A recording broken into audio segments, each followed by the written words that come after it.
ఉన్న బంగారాన్ని విడిపించి ఆ రోజు ఆన్లైన్ రేటుకే మేము కొంటాం. Sharma gold company.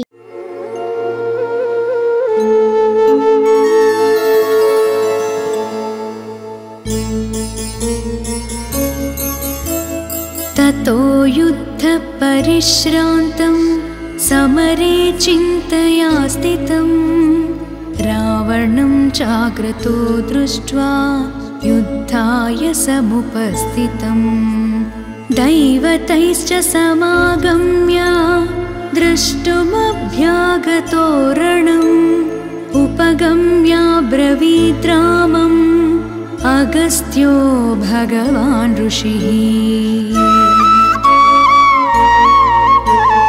राम राम महाबाहो शृणु गुह्यं सनातनं येन सर्वा नरीन् वत्स समरे विजयिष्यसि आदित्यहृदयं पुण्यं सर्वशत्रुविनाशनं जयावहं जपेन्नित्यम् अक्षयं परमं शुभम्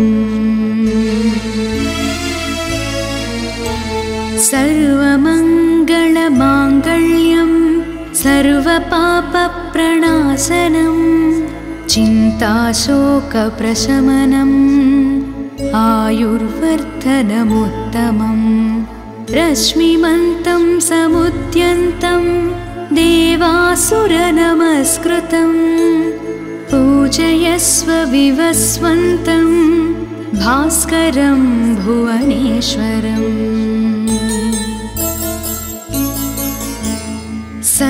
सर्वदेवात्मको ह्येष तेजस्वी रश्मिभावनः एष देवासुरगणान् लोकान् पाति गभस्तिभिः एष ब्रह्मा च विष्णुश्च शिवस्कन्दः प्रजापतिः महेन्द्रो धनदः कालो यमः सोमो ह्यपाम्पतिः पितरो वसवः साध्या ह्यस्विनो मरुतो मनुः वायुर्वह्निः प्रजाप्राणा ऋतुकर्ता प्रभाकरः आदित्यः सविता सूर्यः खगः पूषा गभस्तिमान् सुवर्णसदृशो भानुः हिरण्यरेता दिवाकरः हरिदश्वः सहस्रार्चिः सप्तसप्तिर्मरीचिमान् तिमिरोन्मथनः शम्भो त्वष्टा मार्ताण्डांशुमान् हिरण्यगर्भः शिशिरः तपनो भास्करो रविः अग्निगर्भोदितेः पुत्रः शङ्खः शिशिरनाशनः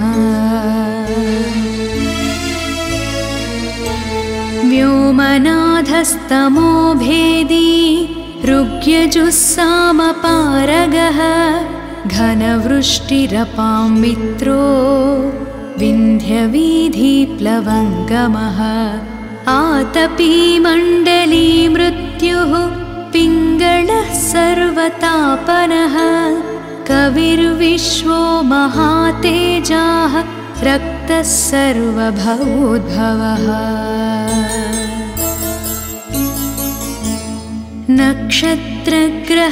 नक्षत्रग्रहताराणाम् अधिपो विश्वभावनः तेजसामपि तेजस्वी द्वादशात्मन्नमोऽस्तु ते नमः पूर्वाय गिरये पश्चिमायाद्रये नमः ज्योतिर्गणानां पतये दिनाधिपतये नमः जयाय जयभद्राय हर्यस्वाय नमो नमः नमो नमः सहस्रांशो आदित्याय नमो नमः नम उग्राय वीराय सारंग नमः पद्मप्रबोधाय मार्ताण्डाय नमो नमः। ब्रह्मेशानाच्युतेशाय सूर्यायादित्यवर्चसे भास्वते सर्वभक्षाय रौद्राय वपुषे नमः।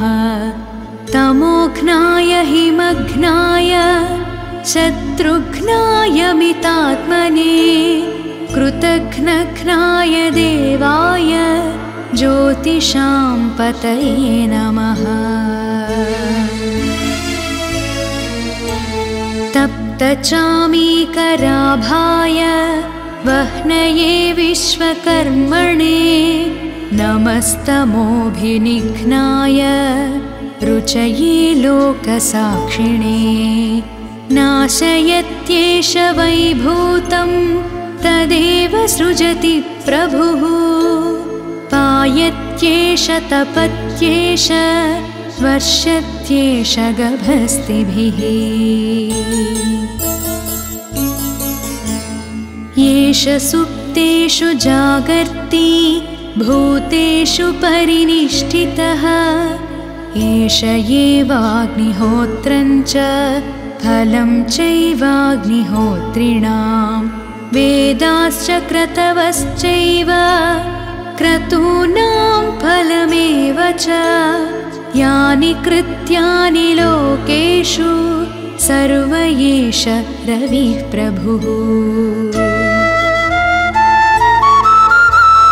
येन मापत्सु कृच्छेषु कान्तारेषु भयेषु च कीर्तयन् पुरुषः कश्चिन्नावसीदति राघव। पूजयस्वैनमेकाग्रो देवदेवं जगत्पतिम् एतत्त्रिगुणितं जप्त्वा युद्धेषु विजयिष्यसि। अस्मिन् क्षणे महाबाहो रावणं त्वं वधिष्यसि। एवमुक्त्वा तथागस्त्यो जगाम च यथागतम्। एतच्छ्रुत्वा महातेजा नष्टकोशोऽभवत्तदा धारयामास सुप्रीतो राघवः प्रयतात्मवान्। आदित्यं प्रेक्ष्य जप्त्वा तु परं हर्षमवाप्तवान्। त्रिराचम्याशुचिर्भूत्वा धनुरादाय वीर्यवान्। रावणं प्रेक्ष्य हृष्टात्मा युद्धाय समुपागतम्। सर्वयत्नेन महता वधितस्य धृतोऽभवत्। अथ रविरवदन्निरीक्ष्य रामम् मुदितमनाः परमं प्रहर्ष्यमाणः। निशिचरपतिसंक्षयं विदित्वा सुरगणमध्यगतो वचस्त्वरेति।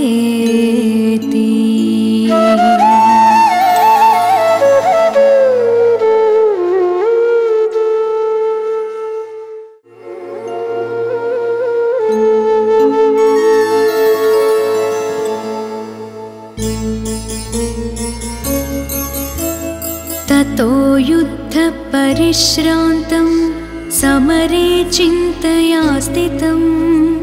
रावणं जाग्रतो दृष्ट्वा युद्धाय समुपस्थितं। दैवतैश्च समागम्य द्रष्टुमभ्यागतो रणम्। उपगम्याब्रवीद् रामम् अगस्त्यो भगवान् ऋषिः। राम राम महाबाहो शृणु गुह्यं सनातनम्। येन सर्वा नरीन् वत्स समरे विजयिष्यसि। आदित्यहृदयं पुण्यं सर्वशत्रुविनाशनम् जयावहं जपेन्नित्यम् अक्षयं परमं शुभम्। सर्वमङ्गलमाङ्गल्यं सर्वपापप्रणाशनम् चिन्ताशोकप्रशमनम् आयुर्वर्धनमुत्तमम्। रश्मिमन्तं समुद्यन्तं देवासुरनमस्कृतं पूजयस्व विवस्वन्तं भास्करं भुवनेश्वरम्। सर्वदेवात्मको ह्येष तेजस्वी रश्मिभावनः एष देवासुरगणान् लोकान् पाति गभस्तिभिः। एष ब्रह्मा च विष्णुश्च शिवस्कन्दः प्रजापतिः महेन्द्रोद्धनदः कालो यमः सोमो ह्यपाम्पतिः। पितरो वसवः साध्या यस्विनो मरुतो मनुः वायुर्वह्निः प्रजाप्राणा ऋतुकर्ता प्रभाकरः। आदित्यः सविता सूर्यः खगः पूषा गभस्तिमान् सुवर्णसदृशो भानुः हिरण्यरेता दिवाकरः।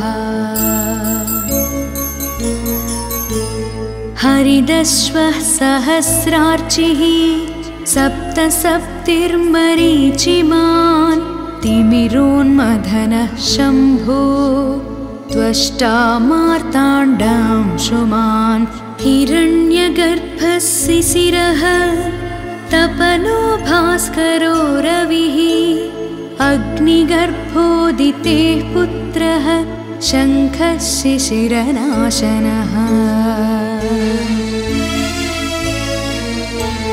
व्योमनाथस्तमो भेदी ऋग्यजुस्सामपारगः घनवृष्टिरपां मित्रो विन्ध्यवीधिप्लवङ्गमः। आतपी मण्डली मृत्युः पिङ्गळः सर्वतापनः कविर्विश्वो महातेजाः रक्तः सर्वभवोद्भवः।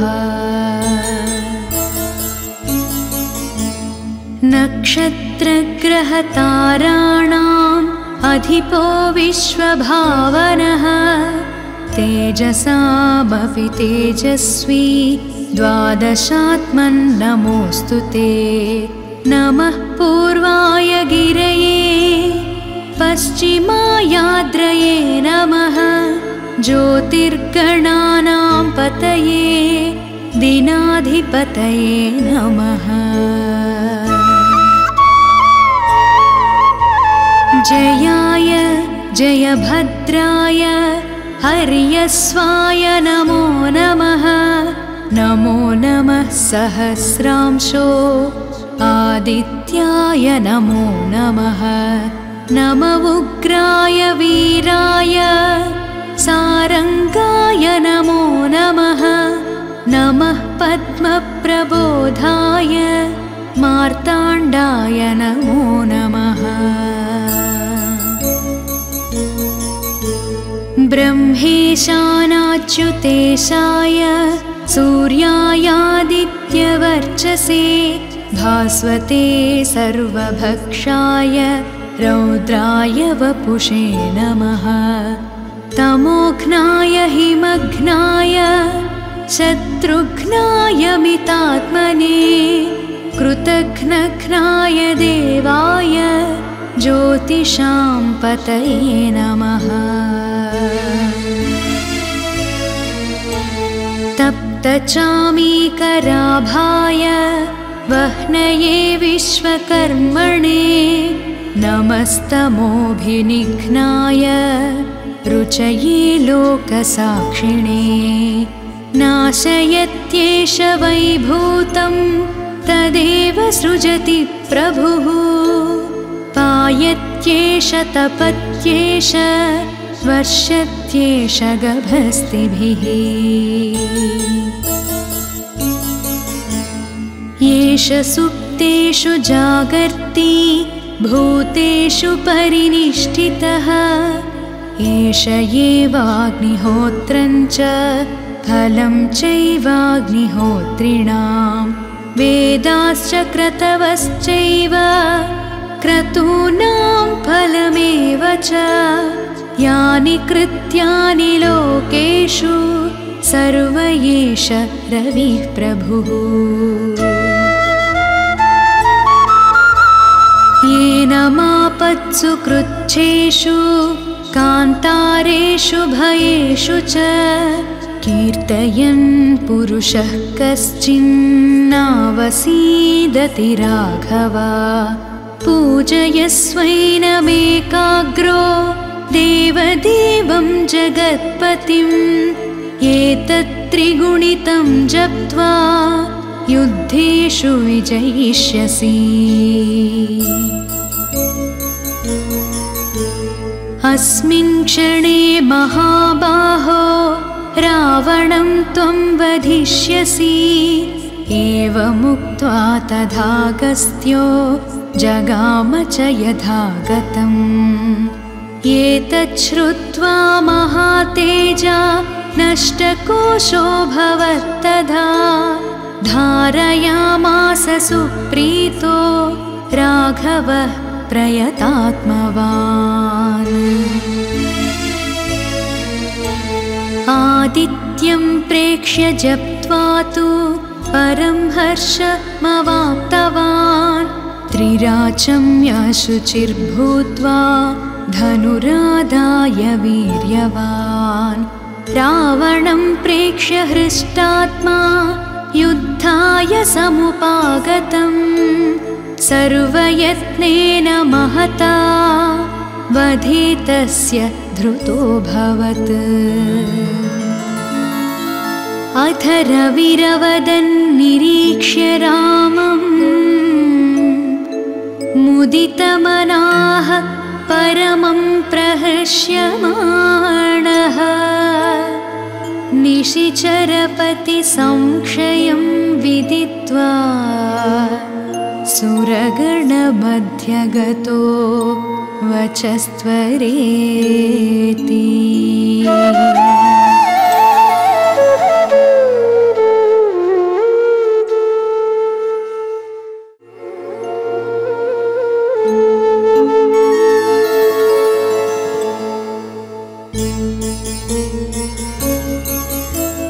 ततो युद्धपरिश्रान्तं समरे चिन्तया स्थितं रावणं चाग्रतो दृष्ट्वा युद्धाय समुपस्थितं दैवतैश्च समागम्य द्रष्टुमभ्यागतो रणम् उपगम्याब्रवीद् रामम् अगस्त्यो भगवान् ऋषिः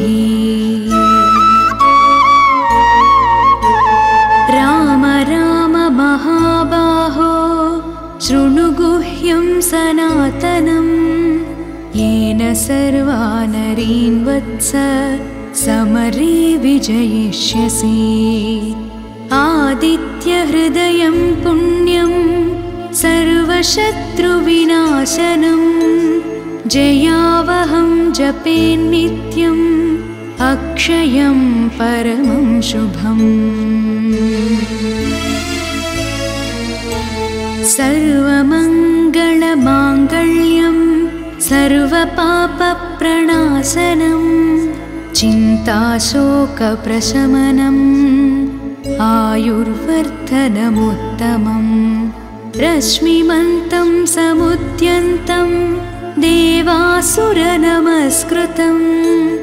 पूजयस्व विवस्वन्तं भास्करं भुवनेश्वरम् सर्वदेवात्मको ह्येष तेजस्वी रश्मिभावनः एष देवासुरगणान् लोकान् पाति गभस्तिभिः एष ब्रह्मा च विष्णुश्च शिवस्कन्दः प्रजापतिः महेन्द्रोद्धनदः कालो यमः सोमो ह्यपाम्पतिः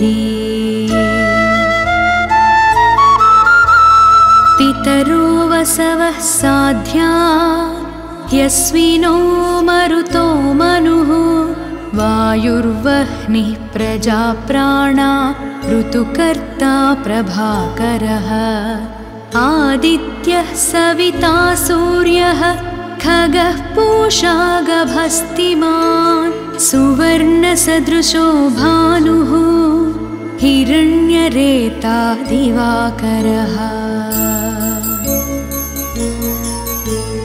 हरिदश्वः सहस्रार्चिः सप्तसप्तिर्मरीचिमान् तिमिरोन्मथनः शम्भो त्वष्टा मार्ताण्डांशुमान् हिरण्यगर्भः शिशिरः तपनो भास्करो रविः अग्निगर्भोदितेः पुत्रः शङ्खः शिशिरनाशनः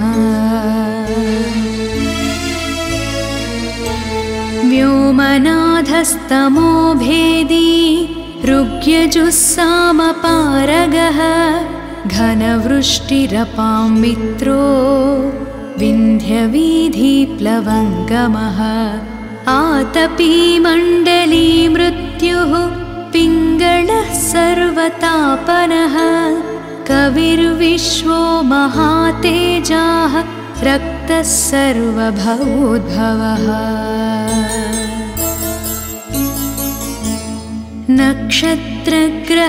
नक्षत्रग्रहताराणाम् अधिपो विश्वभावनः तेजसामपि तेजस्वी द्वादशात्मन्नमोऽस्तु ते नमः पूर्वाय गिरये पश्चिमायाद्रये नमः ज्योतिर्गणानां पतये दिनाधिपतये नमः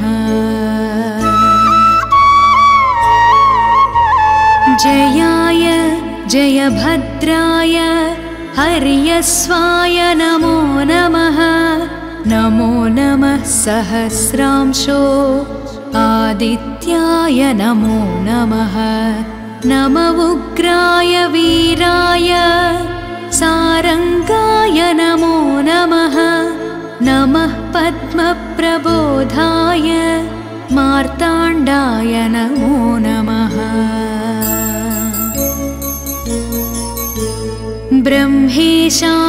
ब्रह्मेशानाच्युतेशाय सूर्यायादित्यवर्चसे भास्वते सर्वभक्षाय रौद्राय वपुषे नमः तमोघ्नाय हिमघ्नाय शत्रुघ्नाय मितात्मने कृतघ्नघ्नाय देवाय ज्योतिषां पतये नमः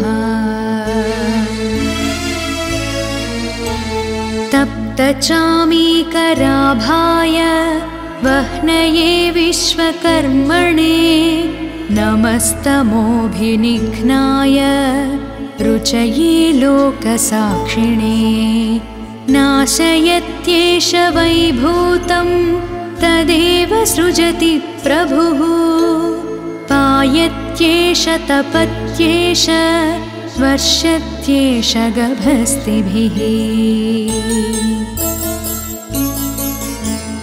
येष सुप्तेषु जागर्ति भूतेषु परिनिष्ठितः एष एवाग्निहोत्रं च फलं चैवाग्निहोत्रिणां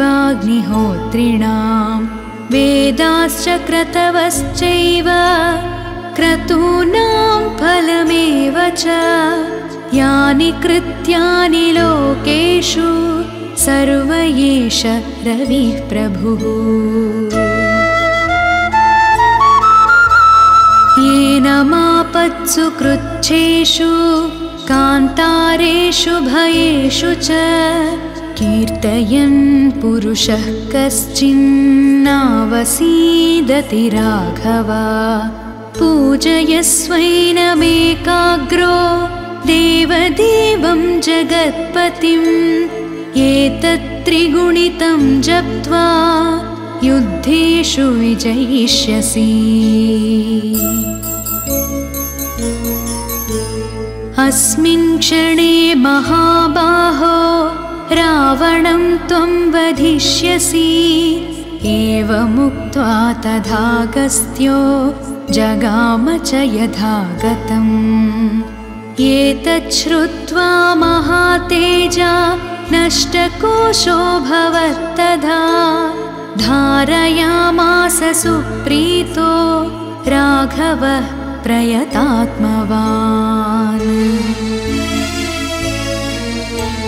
आदित्यं प्रेक्ष्य जप्त्वा तु परं हर्षमवाप्तवान्। त्रिराचम्यशुचिर्भूत्वा धनुरादाय वीर्यवान्।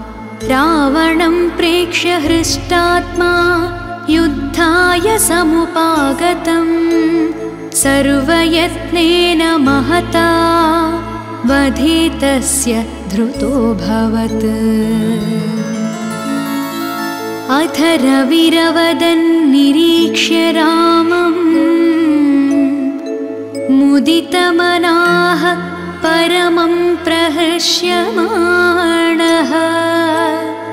निशिचरपतिसंक्षयं विदित्वा सुरगणमध्यगतो वचस्त्वरेति।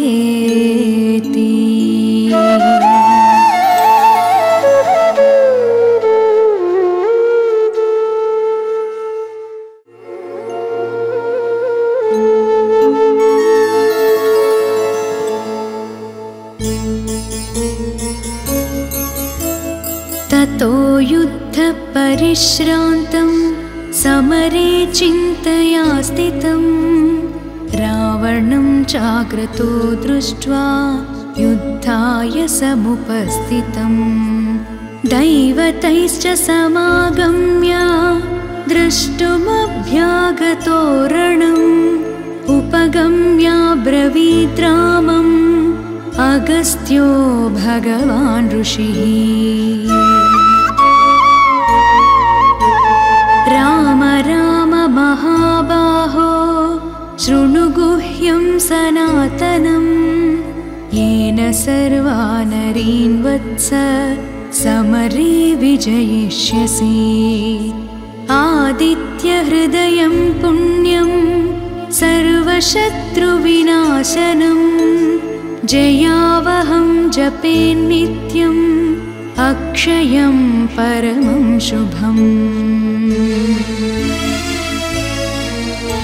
सर्वमङ्गलमाङ्गल्यं सर्वपापप्रणाशनम्। चिन्ताशोकप्रशमनम् आयुर्वर्धनमुत्तमम्। रश्मिमन्तं समुद्यन्तं देवासुरनमस्कृतं। पूजयस्व विवस्वन्तं भास्करं भुवनेश्वरम्। सर्वदेवात्मको ह्येष तेजस्वी रश्मिभावनः। एष देवासुरगणान् लोकान् पाति गभस्तिभिः। एष ब्रह्मा च विष्णुश्च शिवस्कन्दः प्रजापतिः। महेन्द्रोद्धनदः कालो यमः सोमो ह्यपाम्पतिः। पितरो वसवः साध्या यस्विनो मरुतो मनुः। वायुर्वह्निः प्रजाप्राणा ऋतुकर्ता प्रभाकरः। आदित्यः सविता सूर्यः खगः पूषा गभस्तिमान्। सुवर्णसदृशो भानुः हिरण्यरेता दिवाकरः हरिदश्वः सहस्रार्चिः सप्तसप्तिर्मरीचिमान् तिमिरोन्मथनः शम्भो त्वष्टा मार्ताण्डांशुमान् हिरण्यगर्भः शिशिरः तपनो भास्करो रविः अग्निगर्भोदितेः पुत्रः शङ्खः शिशिरनाशनः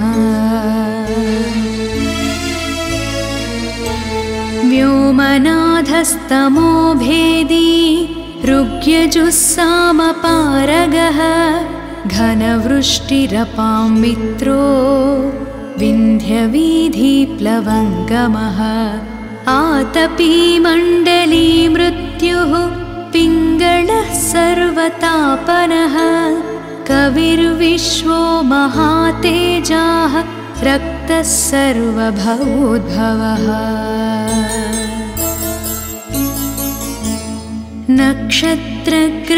नक्षत्रग्रहताराणाम् अधिपो विश्वभावनः तेजसामपि तेजस्वी द्वादशात्मन्नमोऽस्तु ते नमः पूर्वाय गिरये पश्चिमायाद्रये नमः ज्योतिर्गणानां पतये दिनाधिपतये नमः जयाय जयभद्राय हर्यस्वाय नमो नमः नमो नमः सहस्रांशो आदित्याय नमो नमः नम उग्राय वीराय सारंगाय नमो नमः नमः पद्मप्रबोधाय मार्ताण्डाय नमो नमः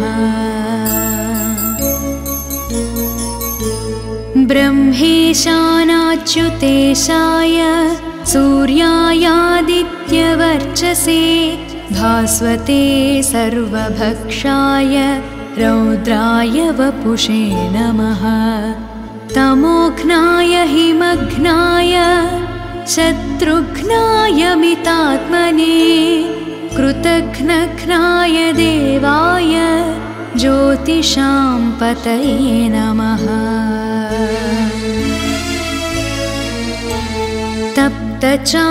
तप्तचामीकराभाय वह्नये विश्वकर्मणे नमस्तमोभिनिघ्नाय रुचये लोकसाक्षिणे नाशयत्येष वैभूतं तदेव सृजति प्रभुः पायत्येष तपत्येष वर्षत्येष गभस्तिभिः येष सुप्तेषु जागर्ति भूतेषु परिनिष्ठितः एष एवाग्निहोत्रं च फलं चैवाग्निहोत्रिणां वेदाश्च क्रतवश्चैव क्रतूनां फलमेव च यानि कृत्यानि लोकेषु सर्व एष रविः प्रभुः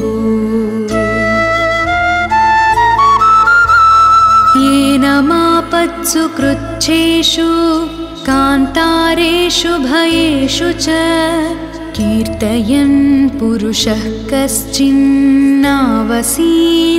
राघव पूजयस्वैनमेकाग्रो देवदेवं जगत्पतिम् एतत्त्रिगुणितं जप्त्वा युद्धेषु विजयिष्यसि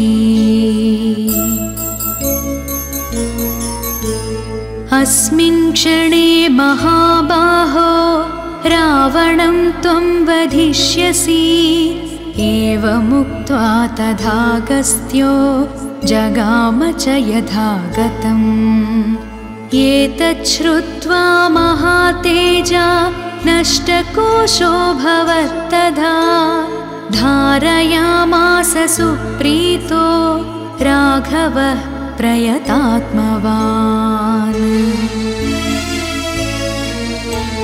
आदित्यं प्रेक्ष्य जप्त्वा तु परं हर्षमवाप्तवान्। त्रिराचम्यशुचिर्भूत्वा धनुरादाय वीर्यवान्। रावणं प्रेक्ष्य हृष्टात्मा युद्धाय समुपागतम्। सर्वयत्नेन महता वधितस्य धृतोऽभवत्। अथ रविरवदन्निरीक्ष्य रामम् मुदितमनाः परमं प्रहर्ष्यमाणः। निशिचरपतिसंक्षयं विदित्वा सुरगणमध्यगतो वचस्त्वरेति।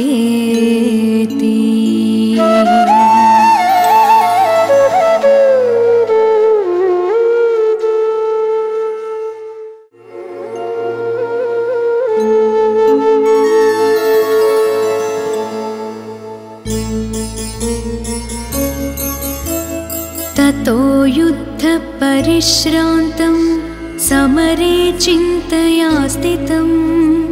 रावणं चाग्रतो दृष्ट्वा युद्धाय समुपस्थितं। दैवतैश्च समागम्य द्रष्टुमभ्यागतो रणम्।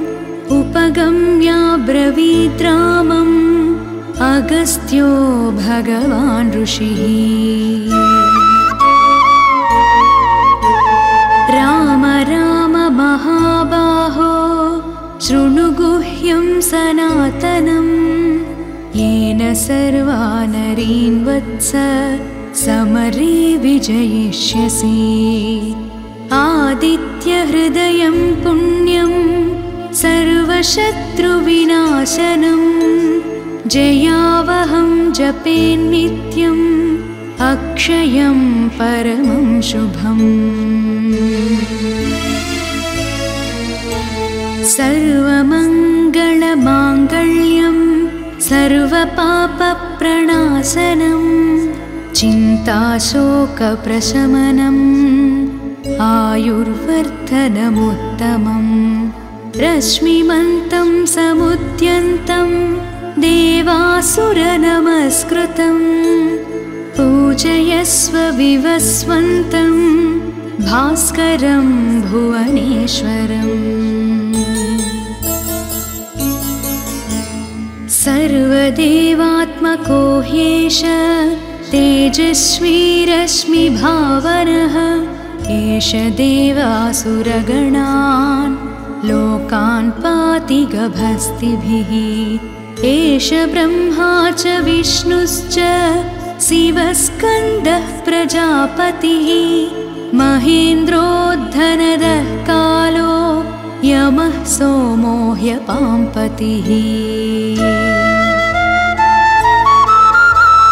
पितरो वसवः साध्या यस्विनो मरुतो मनुः। वायुर्वह्निः प्रजाप्राणा ऋतुकर्ता प्रभाकरः। आदित्यः सविता सूर्यः खगः पूषा गभस्तिमान्। सुवर्णसदृशो भानुः हिरण्यरेता दिवाकरः। हरिदश्वः सहस्रार्चिः सप्तसप्तिर्मरीचिमान्। तिमिरोन्मथनः शम्भो त्वष्टा मार्ताण्डांशुमान्। हिरण्यगर्भः शिशिरः तपनो भास्करो रविः। अग्निगर्भोदितेः पुत्रः शङ्खः शिशिरनाशनः। व्योमनाथस्तमो भेदी ऋग्यजुस्सामपारगः। घनवृष्टिरपां मित्रो विन्ध्यवीधिप्लवङ्गमः आतपी मण्डली मृत्युः पिङ्गळः सर्वतापनः कविर्विश्वो महातेजाः रक्तः सर्वभवोद्भवः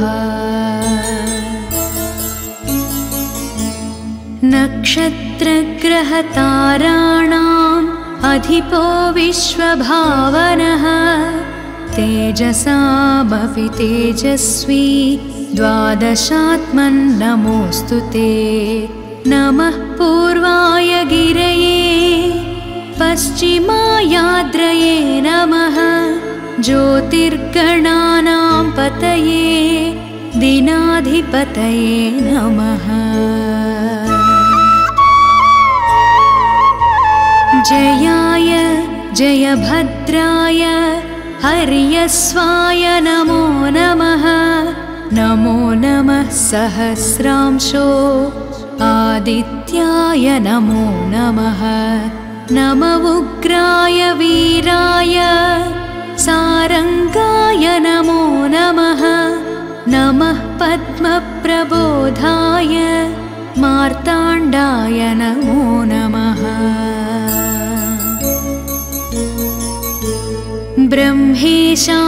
ब्रह्मेशानाच्युतेशाय सूर्यायादित्यवर्चसे भास्वते सर्वभक्षाय रौद्राय वपुषे नमः तमोघ्नाय हिमघ्नाय शत्रुघ्नाय मितात्मने कृतघ्नघ्नाय देवाय ज्योतिषां पतये नमः